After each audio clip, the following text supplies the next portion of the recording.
Shiva Trilogy. The Immortals of Meluha.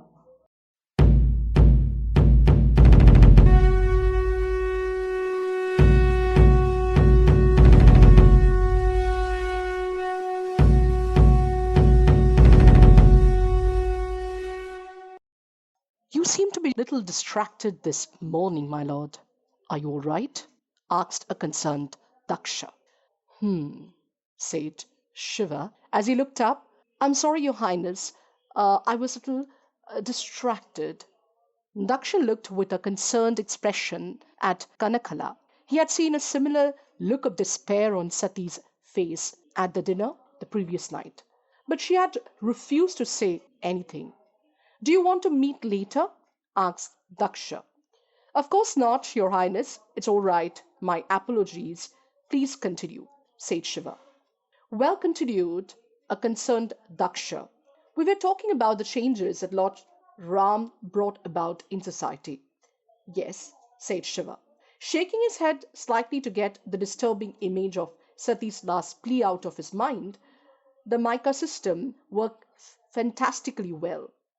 Our society boomed. Ours was always one of the wealthiest lands on earth.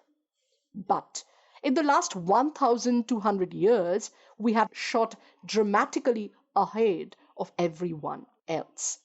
Meluha has become the richest and the most powerful country in the world by far. Our citizen led ideal lives. There is no crime. People do what they are suited for and not what an unfair social order would compel them to do. We don't force or fight unprovoked words with any other country. In fact, ours has become a perfect society. Yes, Your Highness, agreed Shiva, slowly getting into the conversation. I don't believe that perfection can ever be achieved. It is more of a journey than a destination. But your society is certainly a near perfect society. Why do you think we are not perfect? Argued Parvateshwar aggressively. Do you think it is perfect, Parvateshwar? Asked Shiva politely. Does everything in Meluha go exactly as Lord Ram would have mandated? Parvateshwar fell silent. He knew the obvious even if he didn't like the answer. The Lord is right, Parvateshwar, said Daksha. There are always things to improve. Having said that, Your Highness, spoke Shiva, your society is wonderful. Things do seem very well ordered. What doesn't make sense to me then is why you and your people are so concerned about the future. What is the problem? Why is a Neelkanth required? I don't see anything that is so obviously wrong that disaster would be just a breath away. This is not like a homeland where there are so many problems that you wouldn't know where to begin. My lord, a Neelkanth is needed because we are faced with challenges that we cannot confront. We keep to ourselves and let other countries lead their life. We trade with no other society, but we never interfere with them. We don't allow uninvited foreigners into alone to lead our lives the way we want to. And presumably they don't, Your Highness. No, they don't. Why? One simple word, my lord, replied Daksha, jealousy. They hate our superior ways. Our efficient family system is an eyesore to them. The fact that we take care of everyone in our country makes them unhappy because they can't take care of themselves. They lead sorry lives, and rather than improving themselves, they want to pull us down to their level. I can understand my tribe used to face a lot of jealousy in Mount Kailash. Since we had control over the shore of Mansarovar Lake and hence the best land in the region, but sometimes I wonder if we could have avoided bloodshed if we had shared our good fortune more willingly.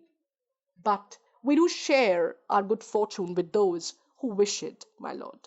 And yet jealousy blinds our enemies. The Chandravanshis realized that it was the Somras that guaranteed our superiority. Funnily enough, even they have to be knowledge of the Somras, but they have not learned to mass produce it like we do, and hence haven't reaped all the benefits of it. Sorry to interrupt, Your Highness, but where is a Somras produced? It is produced at a secret location called Mount Mandar. The Somras powder is manufactured there and then distributed throughout the empire. At designated temples across Meluha, trained Brahmins mix it with water and other ingredients to administer it to the population. All right, said Shiva. The Chandravanshis could not become as powerful as us since they never had enough Somras. Eaten up by their jealousy, they devised a devious way to destroy the Somras and hence us. One of the key ingredients in the Somras is the waters of the Saraswati river. Water from any other source does not work, really? Why? We don't know, my lord. The scientists can't explain it, but only the waters of the Saraswati will do. That is why the Chandravanshis tried to kill the Saraswati to harm us. Kill the river? Asked Shiva incredulously. Yes, my lord, said Daksh, as his childlike eyes flared up at the Chandravanshi perfidy. The Saraswati comes from the confluence of the two mighty rivers up the north, the Satluj and the Yamuna. In the olden days, the course of Satluj and Yamuna used to be neutral territory. Both the Chandravanshis and we visited the land to draw waters for the Somras. But how did they try to kill Saraswati, Your Highness?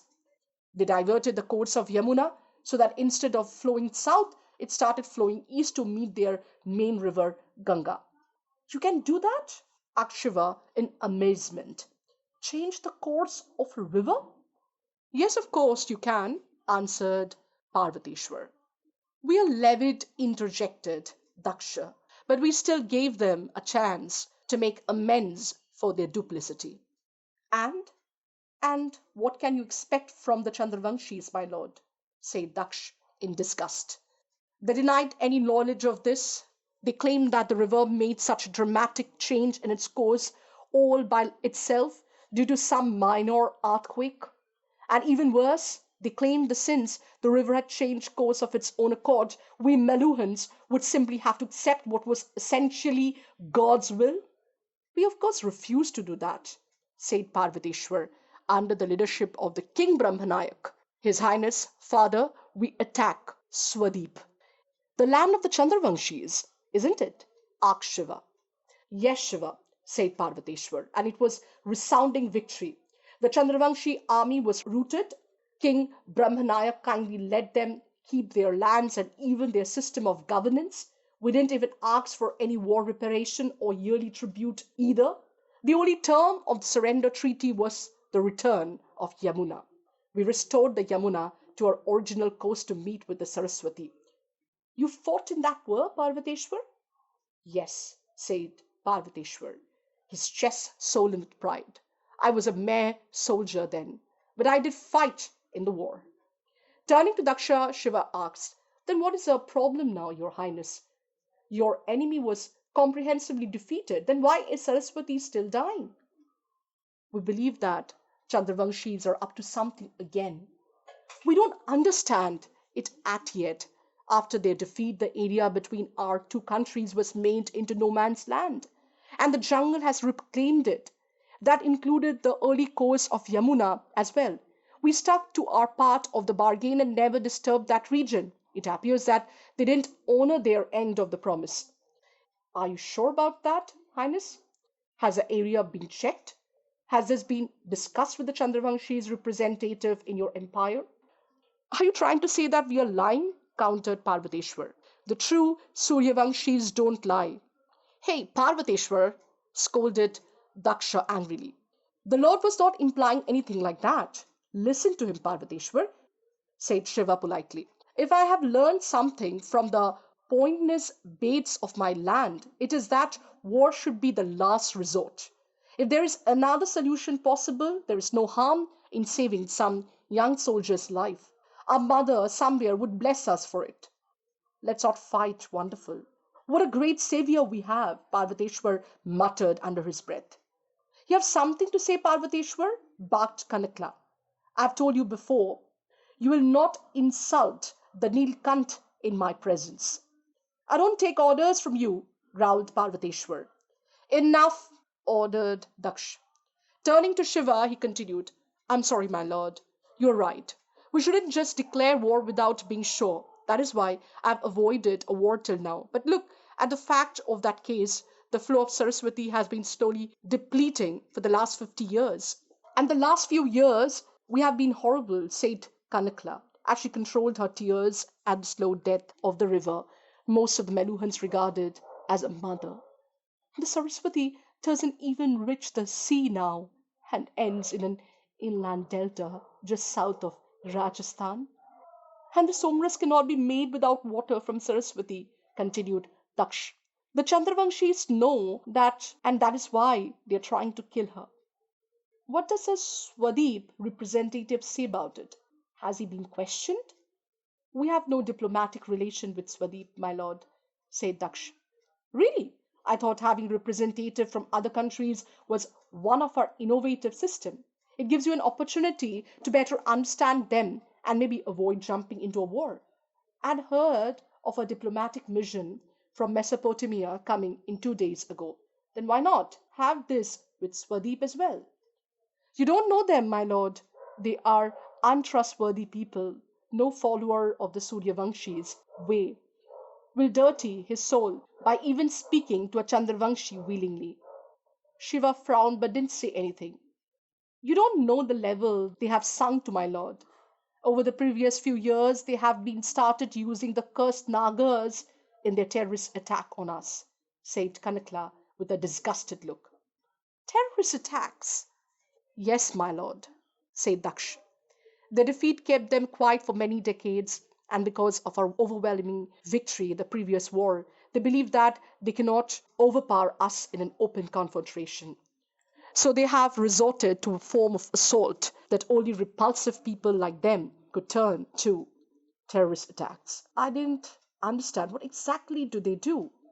They send small bands of assassins who launch surprise attacks on non military but public places. Their idea is to attack non combatants, the Brahmins, Vaishyas, or Shudras. They try to devastate the place like temples, public baths, areas where there may not be soldiers to fight back, but whose destruction will direct the empire's moral and spread terror. That's disgusting. Even the Prakritis in my land, a bunch of complete barbarians, would not do that, said Shiva. Yes, said Parvateshwar. These Chandravanshis don't fight like men, they fight like cowards. Then why don't you attack their country, finish this once and for all? Would like to, my lord, said Daksha, but I'm not sure we can defeat them. Shiva observed Parvateshwar seething silently at the insult to his army before turning towards Daksha. Why? Why, your highness? You have a well-trained and efficient force. I'm sure their army can defeat them. To reason, my lord, first, we are outnumbered. We were outnumbered even 100 years back, but not by a very significant margin. But today, we estimate that we have a population of more than 80 million compared to our 8 million. They can throw a much larger army at us. Their sheer numbers will cancel out our technological superiority. But why should your population be less? You have people who live beyond the age of 200 years. Your population should be higher. Sociological causes, my lord, said Daksha. Our country is rich. Children are a matter of choice, more than a duty. Parents would adopt children from the Mica system in small numbers, maybe one or two, so that they could devote more attention on their upbringings. Fewer and fewer mothers are giving birth at Mica as well. In Swadeep, for the poor, children are bonded laborers to supplement a family's income. The more children they have, the less poor the family, so that country as a whole has a far larger population. And the second reason for avoiding war? The second reason is something that is under our control. We fight with rules of war, with norms and ethics. But the Chandravanshis do nothing like that. And I fear that this is a weakness in us that our ruthless enemies can exploit. Rules of war? Asked Shiva. Yes, for example, we will not attack an unarmed man. A superior armed person, like a cavalry man, will not attack an inferior armed person, like a spear wielding foot soldier. A swordsman will never attack a person below his waist because that is unethical. But the Chandravanshi don't care for such necessities. They will attack whomsoever and however they find expedient to ensure victory. Begging your pardon, Your Highness, said Parvateshwar, but that difference is what makes us who we are, like Lord Ram said. A person's ethics and character are not tested in good times.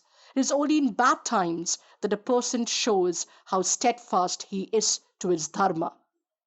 But Parvateshwar, sighed Daksha, we're not under attack by people who are as ethical, decent as us. Our way of life is under assault. If we don't fight back in any which way we can, we will lose. My apologies once again, Your Highness, said Parvateshwar. I've never said that we should not fight back. I'm eager to attack, but I have been asking repeatedly for permission to declare war on the Chandravanshis.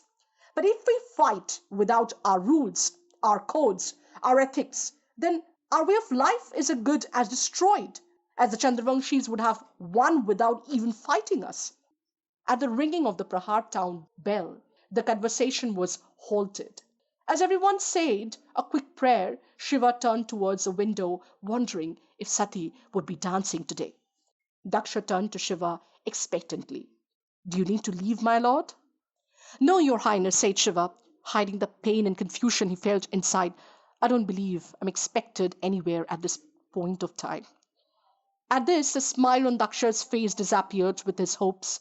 Shiva continued, if it is all right with you, Your Highness, may we continue our conversations. Perhaps we can have our lunch a little later. Of course, we may, my lord, smiled Daksha, pulling himself together. I've got the story so far, Your Highness. While I can understand your reason for not wanting to attack right now, you clearly have a plan in which my blue throat has some role to play. Yes, we do have a plan, my lord. I feel that an emperor, my giving in unthinkingly to the righteous anger of some of our people, will not solve our problem. I believe that the people of Swadeep themselves are not evil. It's their Chandravanshis rulers and their way of life that has made them evil. The only way forward for us is to save the Swadeepans themselves. Save the Swadeepans? Asked Shiva, genuinely surprised. Yes, my lord. Save them from the evil philosophy that inject their soul. Save them from their treacherous rulers. Save them from their sorry, meaningless existence. And we can do this by giving them the benefits of the superior Suryavamshi way of life. Once they become like us, there will be no reason to fight. We will live like brothers. This is the unfinished task of my father, King Brahmanayak. In fact, it is an unfinished task of Lord Ram. This is a big task to take on, Your Highness, said Shiva. It is sweeping in this kindness and reason, but it is a very big task. You will need soldiers to defeat their armies and missionaries, to bring them to their side. It's not going to be easy. I agree, but there are many in my empire who have concerns about even attacking Swadeep, and I'm putting forth a much bigger challenge to them of reforming Swadeep. That is why I did not want to launch this without the Neelkanth, my lord. Shiva remembered his uncle's words spoken many years back in what was almost another life. Your destiny lies beyond the mountains. Whether you fulfill it or run away once again is up to you. As Daksha spoke once again, Shiva refocused his attention on him. The problems that we are facing were prophesied, my lord, continued Daksha. Lord Ram had himself said that any philosophy, no matter how perfect, works only for a finite period. That is a law of nature and cannot be voided. But what the legend also tells us is that when the problems become insurmountable for ordinary men, the Neelkanth will appear, and that he will destroy the evil Chandravanshis and restore the forces of the good. My lord, you are the Neelkanth. You can save us. You can complete the unfinished task of Lord Ram. You must lead us and help us defeat the Chandravanshis. You must rally the Swadeepans around to the side of the good. Otherwise, I fear that this beautiful country that we have near the perfect society of Meluha will be destroyed in years of endless war. Will you not help us, my lord? Will you lead us? Shiva was confused. But I didn't understand, Your Highness. What exactly would I do? I don't know, my lord. We only know our intention, our destination, that you will be our leader. The path we take is up to you. They want me to destroy the entire way of life of 80 million people by myself. Are they mad? Shiva spoke carefully. I empathize with your people and their hardship, Your Highness. But to be quite honest, I don't really understand how one man like me can make a difference. If that man is you, my lord, said Daksh, his moist eyes open wide in devotions and faith, he can change the entire universe. I'm not sure of that, Your Highness, said Shiva with a weak smile. Why will my being present make such a difference? I'm no miracle wonder. I'm no miracle worker. I cannot snap my fingers and cause bolt of lightning to descend on the Chandravanshis. It's your presence itself that will make the difference, my lord. I invite you to travel through the empire, see the effect of your blue throat as onto the people. Once my people believe that they can do it, they will be able to do it. You are the Neelkanth, my lord, added Kanakala. The people have faith in the bearer of the blue throat. They will have faith in you. Will you help us, my lord? Will you run away once again? But how do you know that my blue throat makes me the genuine Neelkanth? Asked Shiva. For all you know, there may be many Meluhans with a blue throat waiting to be discovered. No, no, my lord, said Daksh. It cannot be a Meluhan. The legend says that the Neelkanth will be a foreigner. He cannot be from the Sapt Shindu, and that he will get a blue throat on drinking the somras. Shiva did not answer. He looked stunned as the truth suddenly dawned upon him. Srinagar. The first night, somrats, that's how my body got repaired. That's why I'm feeling stronger than ever. Daksha and Kanakala looked at Shiva breathlessly, waiting for his decision, praying for his right decision. But why only me? All the Gunas were given the Somras. Was my uncle right? Do I really have a destiny? Parvateshwar stared at Shiva with the narrowed eyes. I don't deserve any destiny, but maybe this is my chance to redeem myself. But first, Shiva asked with a controlled politeness, Your Highness, before I answer, may I ask you a question? Of course, my lord. Do you agree that honesty is required to make any friendship work, even it means deeply offending your friends with the truth? Yes, of course, replied Daksh, wondering where Shiva was going with this. Complete honesty is not just the bedrock of an individual relationship, but of any stable society, interjected Parvateshwar. I couldn't agree more, said Shiva, and yet Meluha wasn't honest with me. Nobody said anything, Shiva continued in a courteous but firm tone. When my tribe was being invited to come to Meluha, we had the impression you wanted immigrants because you needed people to work. And I was happy. I was happy to escape my benighted land, but now I realize that you were systematically searching for the Neelkanth. Turning to Nandi, Shiva said, We aren't told that a medicine called the Somras would be administered to us as soon as we entered. We weren't told that the medicine would have such effects. Nandi looked down with the guilty eyes. His lord had the right to be angry with him. Turning to Daksha, Shiva continued, Your Highness, you know that the Somras was probably administered to me on my first night in Kashmir without any knowledge. I'm truly sorry about the dishonesty, my lord, said Daksha, but his hands in a penitent namaste. It's something that I always do be ashamed of, but the stakes were too high for us, and the Somras has considerably positive effect on your body. It doesn't harm you in any of the way. I know I'm not exactly upset about having to live a long and healthy life, said Shiva, warningly. Do you know that my tribe was also terribly given the Somras that night? And they felt seriously ill, perhaps because of the Somras? They were under no risk, my lord, said Kanakala, apologetically. Some people are predisposed towards certain diseases. When Somras enters their body, it triggers the immediate occurrence of these diseases, which then cured never recur. Hence, a body remains healthy till death. Your tribe is actually much healthier now. No doubt they are, said Shiva. The point is not about the effect of the Somras. Both my tribe and I are better for it. Yet, from what I understand of the Meluha, getting somebody to do something without telling him all the fact would not have been Lord Ram's way.